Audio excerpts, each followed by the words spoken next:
Et notre subconscient dans tout ça, ce subconscient, ce disque dur interne que nous avons dans notre crâne et qui enregistre tout ce qui se passe dans notre vie. De notre naissance jusqu'à l'instant T aujourd'hui, je vais même aller plus loin, de notre vie intra-utérine jusqu'à l'instant T.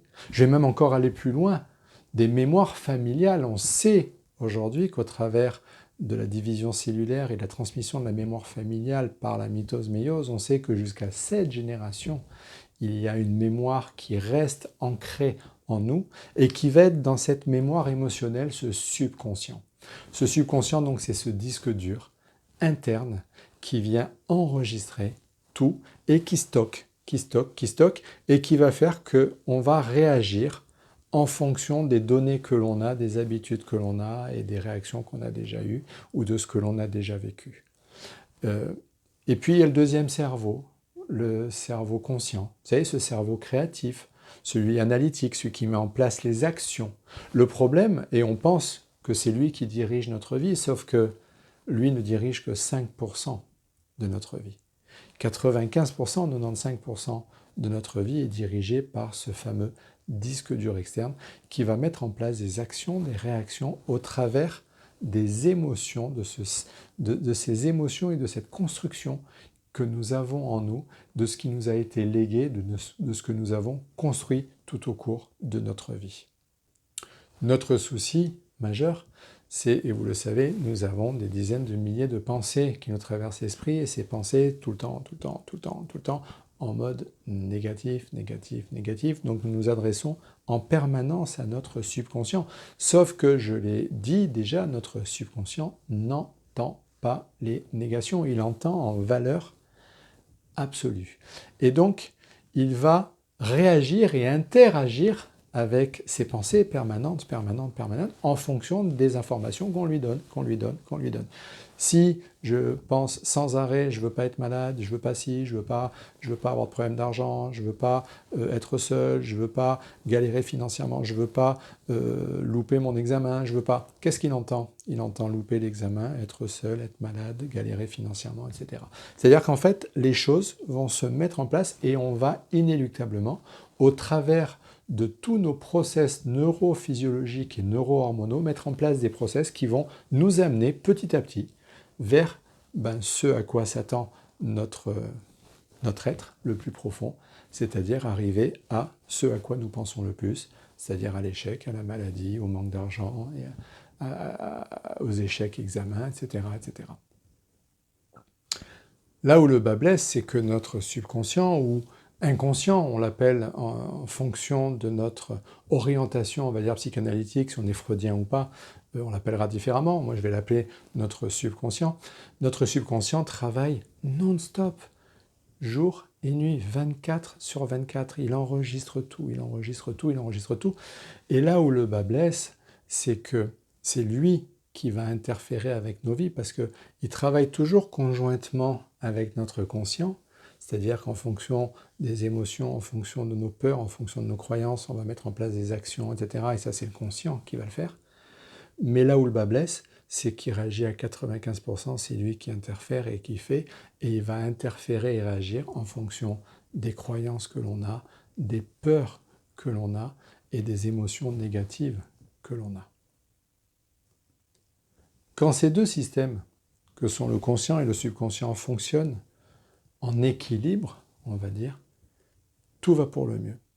Par contre, dès que le déséquilibre se met en place et qu'il n'y a plus de coordination entre les deux et que ce sont les peurs, les croyances qui interfèrent et qui viennent vraiment, qui prennent le pas, le dessus, à partir de là, les déséquilibres se mettent en place.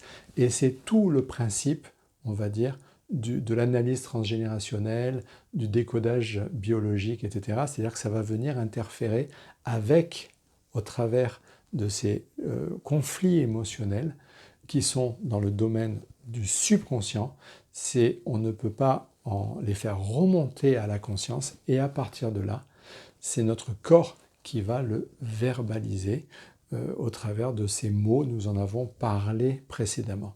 Donc, dès lors que le subconscient est en déséquilibre et que les conflits émotionnels prennent le pas, à partir de là, notre corps n'a pas d'autre solution que d'exprimer au travers de sa biologie ses conflits émotionnels. Donc il est très important de prendre conscience de ses croyances, de ses peurs, de ses émotions pour les libérer, pour faire en sorte de rééquilibrer ce système conscient-subconscient, même si il continue toujours à gérer 95% de notre vie, mais avec un équilibre qui va se créer de façon à ce qu'il n'y ait plus derrière d'expression, on va dire, physiologique, biologique, de ce déséquilibre émotionnel qui est lié à ces peurs, à ces croyances, à tout ce qui est perturbé au niveau de notre subconscient. Alors, je rajouterai forcément une variable, c'est que, dont on ne parle que très rarement dans le domaine de la psychobiologie, à savoir la notion de terrain. Et je le redis, pour qu'une pathologie se mette en place, il faut, le moins important, un déclencheur, mais ensuite derrière, il faut qu'il y ait un terrain et il faut qu'il y ait le conflit émotionnel. Quand je vous parle de ce subconscient, je vous parle du conflit émotionnel qu'il faut apprendre à comprendre, à libérer, à accepter et à s'en débarrasser, et de façon à rééquilibrer. Mais le terrain reste toujours présent, donc il faut à la fois libérer le conflit émotionnel, mais surtout aussi équilibrer le terrain. C'est tout ce que nous avons vu précédemment dans la notion d'alimentation, d'équilibre acido-basique, etc., d'hypercortisolémie, tout ce qui a été vu avant. Vous l'avez compris, c'est donc notre subconscient qui tient entre ses mains les rênes de notre vie, au travers de notre santé, de notre bien-être, de notre humeur, etc., etc., etc. Notre souci, c'est que notre conscient, qui n'est que 5%, focalise toute son attention quasiment tout le temps soit sur le passé, soit sur le futur. C'est-à-dire que nous ne sommes jamais, quasiment jamais, dans le moment présent, en pleine conscience de ce que nous faisons dans ce moment présent. Nous passons notre vie à conduire le véhicule de notre vie au travers des rétroviseurs de notre vie. C'est-à-dire nous regardons dans le passé.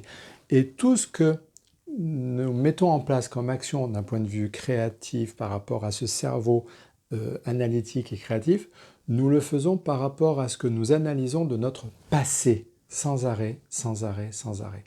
Et notre système va mettre en place en fait des réactions par rapport à ce vécu qu'il y a eu en allant chercher toutes les solutions. Et c'est ce qui fait qu'on reproduit systématiquement les mêmes schémas réactifs aux événements. C'est la raison pour laquelle il est fondamental et important de se remettre dans le moment présent et d'apprendre à se remettre à l'écoute de son corps, c'est-à-dire à faire appel à son intuition. Quand on est dans des choix de décision, dans des choix de chemin de vie, plutôt que de laisser faire ce subconscient qui va interagir en fonction de son vécu, de son enregistrement, de sa caisse enregistreuse, écoutez votre cœur, écoutez votre intuition, mettez-vous à l'écoute de votre physiologie, de votre corps. Pensez à ce que vous allez faire, comment le faire, anticipez, visualisez et mettez-vous dans votre ressenti corporel par rapport aux résultats obtenus. Qu'est-ce que je ressens si je fais ça? Qu'est-ce que je ressens si je fais ça? Est-ce que je me sens bien? Est-ce que je me sens pas bien? Est-ce que j'ai des frissons? Est-ce que j'ai des poids? Est-ce que je me sens des lourdeurs, des tensions?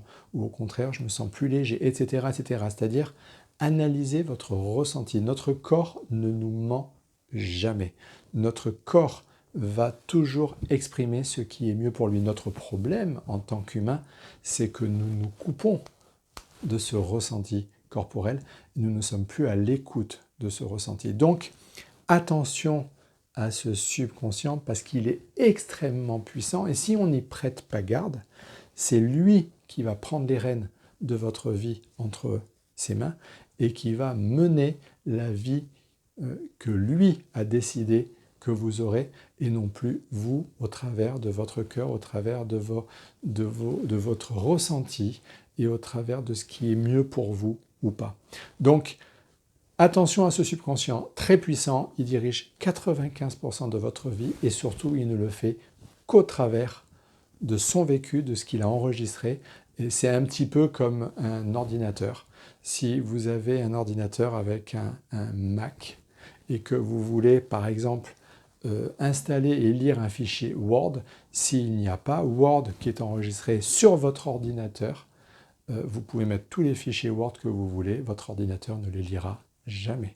Par contre, si vous voulez mettre et lire un fichier Word, il faut installer le logiciel, et dès lors que le logiciel est installé dans le système central, à partir de là, vous pourrez le lire. C'est exactement la même chose dans notre système nerveux central, c'est-à-dire au niveau de ce subconscient. Pour qu'on puisse mettre en place des actions, il faut que ce soit enregistré. Si ce n'est pas enregistré, on ne le fait pas. Donc, 2 moyens pour ça. Le premier moyen, si on ne veut pas faire d'erreur, c'est d'enregistrer les bons logiciels, c'est-à-dire faire en sorte de mettre en place des bons systèmes, des belles actions, des programmes qui sont positifs, toujours positifs, toujours positifs. Et la deuxième chose, c'est écouter son ressenti, écouter son corps, écouter écouter la puissance de son cœur. Voilà, tout simplement. Donc, le subconscient, rappelez-vous, 95% de vos réactions, c'est votre subconscient, on va dire, c'est lui qui dirige le bateau. Voilà. C'est lui qui donne toute l'impulsion au bateau, au navire de votre vie. Donc, prenez-y garde, gérez-le, apprenez à le connaître, à le comprendre pour mieux le domestiquer. À bientôt.